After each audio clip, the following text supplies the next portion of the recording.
Hi, this is Brecklin Abels, and I am going to be presenting the 3 studies that I chose for my mini study analysis table. So the topic I chose is, are vitamin D levels associated with postpartum depression risk? The interest I have in this personally is that I suffered severely with postpartum depression in 3 out of 4 of my pregnancies. And fun enough, the 4th one where I did not suffer with as extreme postpartum depression is the one that I was supplementing with vitamin D. I worked hand in hand with a functional nutrition practitioner, functional medicine practitioner, excuse me, and we watched my vitamin D levels and supplemented accordingly. And I find that it helped a lot, so I wanted to see if there was enough research to back this up. Overall significance, postpartum depression affects so many women, and if there is a way to prevent this or at least lessen the symptoms of it, we should know about this, and we should know exactly what to do to help these women out, because truly I think postpartum women just deserve better. Okay, so for this first study here on the left-hand side, I will be very upfront about this. This was not my favorite study. It was just poorly written, and it just was not well done. And you'll see more about that as I go through it. So, the purpose of the study was to examine the relationships between postpartum depression and vitamin D levels. This was the largest study of all 3 of them. It did have, a total number of, I'm not even going to try to do that math. So it took both groups, the 605 and the 875, all together. And what they did is they drew their vitamin D levels around 25 weeks, and they froze those, and then they looked a year later to see which of these women filled prescriptions for an antidepressant. So the 605 is where we get the women who did fill a prescription for the antidepressants within a year later, and the 875 were ones that did not. This was a case control study.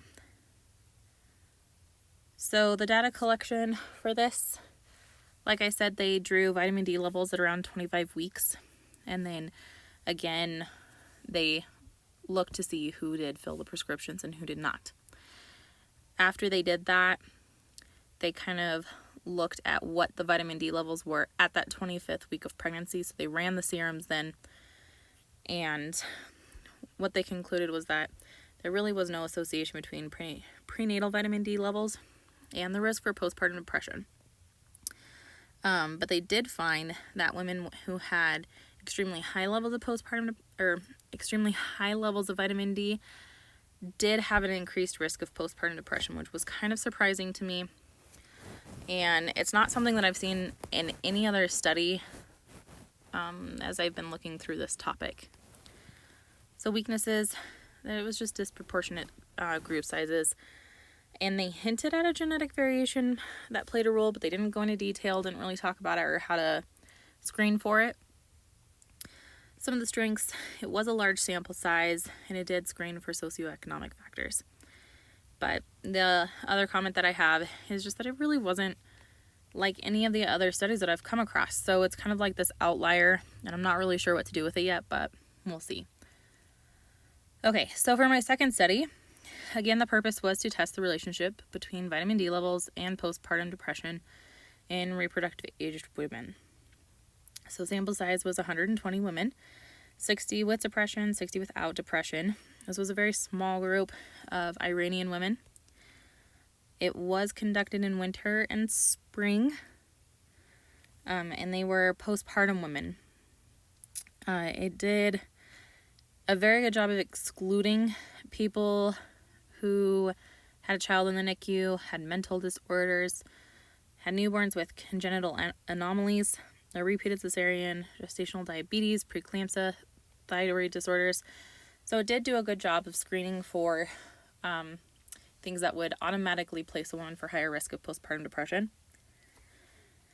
Again, the study design for this one was a case control study. The data collection, it was self-reported socioeconomic questionnaire. They did use the Beck Depression Scale, and then they broke the women into several groups. So the first was severe vitamin D deficiency, so less than 10, moderate, which was less than 20, mild, which was between 20 and 30, and normal was above 30. So what they concluded was that women with postpartum depression had vitamin D levels that were less than 20, and women with less than 20 units were 3.3 times more likely to have postpartum depression. So pretty significant findings. It was a very small group of women, so that's part of the weaknesses. It would be nice to see this in different countries around the world of different ethnicities, backgrounds, just to get a better sample size, to better represent the larger overall population. Some of the strengths is this looked specifically at vitamin D levels of every individual, so it didn't necessarily look at it as a group or as an average like this final study did, which we'll talk about in just a second. But the other comments that I had for this was that the researchers did recommend that providers go ahead and include screening vitamin D levels as their new OB panels. Is just, they think it's so significant that it needs to just be included in routine prenatal testing. So for this last study, this was again to establish if low vitamin D levels are a risk factor for postpartum depression. So sample size for this was 126, but one participant did not get their stuff done on time, and so it dropped to 125. This was a longitudinal study, so it did look at levels throughout pregnancy and in the postpartum. So the data collection for this is vitamin D was drawn early in pregnancy, in the 3rd trimester before birth, and then again during the postpartum period. That did take the overall average of the vitamin D levels of the group and then compare it with the overall average for the EDPS as well. So at each of the intervals, both vitamin D and the EDPS were done, and then it kind of took the averages of those and compared them. So the conclusions for this was there's definitely significant inverse relationship between vitamin D and postpartum depressions at every single time point in this study. So less vitamin D, higher postpartum depression. More vitamin D, less depression. That kind of inverse relationship.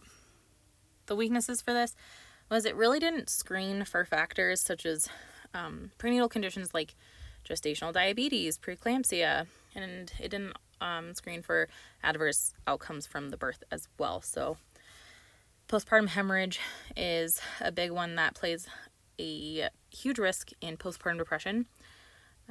It just taxes your body overall, and so that's a big one that most of the studies screen for, and this one definitely did not.